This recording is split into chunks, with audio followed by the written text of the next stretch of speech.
Welcome everybody, my name is François Letarte, and this is my channel JDR D30, a channel about tabletop role-playing games. Today I will share with you an experience I had with a campaign I have some years back. It's a campaign that was almost all improvised. Well, nothing new here. Many game masters, many games are improvised. Many game masters have to improvise every game, but the way I did it was quite well. I think it was different. It was quite a mind-bending experience, and I want to show it how it was done. So first of all, when I was doing it, I had another campaign in D&D 3.0, which I was preparing.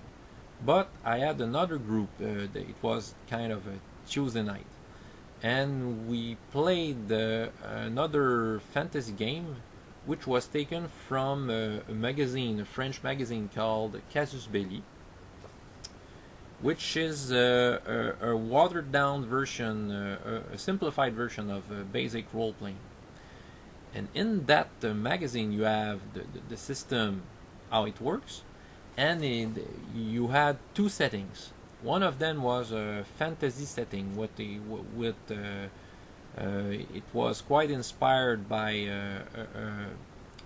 a graphic novel series called La Quête de l'Oiseau du Temps, which is a French series, but it has some flavor of Conan, and it was a kind of strange fantasy. But it was what I liked of that setting, it was explained in 6 pages, which was enough. So I decided to play in that setting without preparing anything except for having read that. And we created characters. Every player created a character, so we had a wide variety of characters. We've decided to start in one of the city presented in the setting, and that was it. So how it worked actually when we went to play. I had prepared nothing, so I had a chart taken from another Casus Belli magazine. It was a random chart where you rolled a d20, and that d20 you have 20 kind of characters, NPCs to take. It was kind of a king, a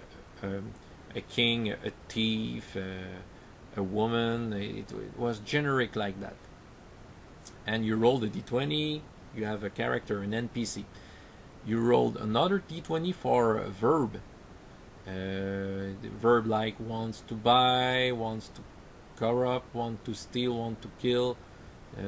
And depending on the verb, you have you could roll again on the NPC chart to have some kind of a phrase with 2 NPCs, or it was a setting chart with places like a castle, a river, and you rolled on that, and it made a phrase. Like it may be a guild want to buy a temple. It may be something like that. So I was preparing myself behind my game master screen. I have a blank sheet in front of me. I was rolling the 3 d20s to have that phrase, and I took 5 minutes to design a plot with that phrase. So I have to think fast. I have some kind of an intrigue, and my goal was that in that evening there was a conclusion with that phrase. So we have a beginning, a middle, and a conclusion, all within 3 hours of play. So it was quite mind-bending as an experience, but it was very fun, very fun. We played, so it has that sandbox kind of feel. The players were doing what they wanted, and the elements of my phrase had to be there in some places. It was the challenge for me as a game master. And when the game was concluded, well, I began to work. I took notes about what happened, the NPCs, the place visited, just to have references for other games. And after that, the game was over, and that was it.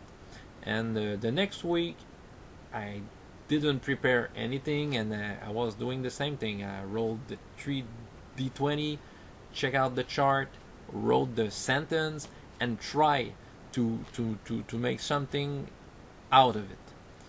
And yeah, and concluding it in 2-3 hours. Sometimes the sentence were making absolutely nonsense, but I had, you know, a firm rule for myself about that. It was to take that phrase and not change it. It was kind of a challenge I was imposing to myself, kind of a game master training. And what was interesting, we played that about 2 years. Yeah, 2 years every week, not knowing what the phrase will be and what the game will be about. But the player characters were forging their personalities and their goals and what they want to do, and the world itself was being written as we played, because I took notes every time after that. So what was saving the day sometimes, it was that I could take informations written from earlier games to try to make the sentence seems right. If the sentence had no sense, but I could take an earlier NPC, incorporate that, or a plot that took place before. And even if it was almost all improvised like that, we had a big story arc with the characters. They were able to do some personal things through that. Well, it was quite an experience. It was really fun. We've just stopped because we didn't have time enough. The players were having other things in their lives, so we split apart like many groups do. But I could have done that for many sessions more. It was a mind-bending experience, and quite a training. I did improve a lot with that experience. I will try to reproduce the tables in the comment section if you'd like to try that. I recommend that you use a very simple and rules light system. Basic role-playing was perfect for that. Also because we could improve the character after each session. It's easy to do that with basic role-playing. There's no XP to take care of. If you don't know basic role-playing, when you succeed in an action, you put an X on the side of the skill you took, and after the session you have a die roll to make to see if you can improve it or not. That's simple. No, you didn't have to manage that.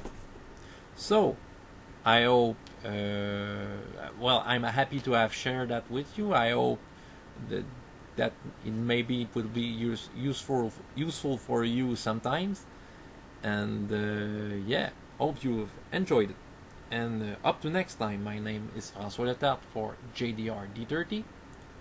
And have fun as much in your game as in life.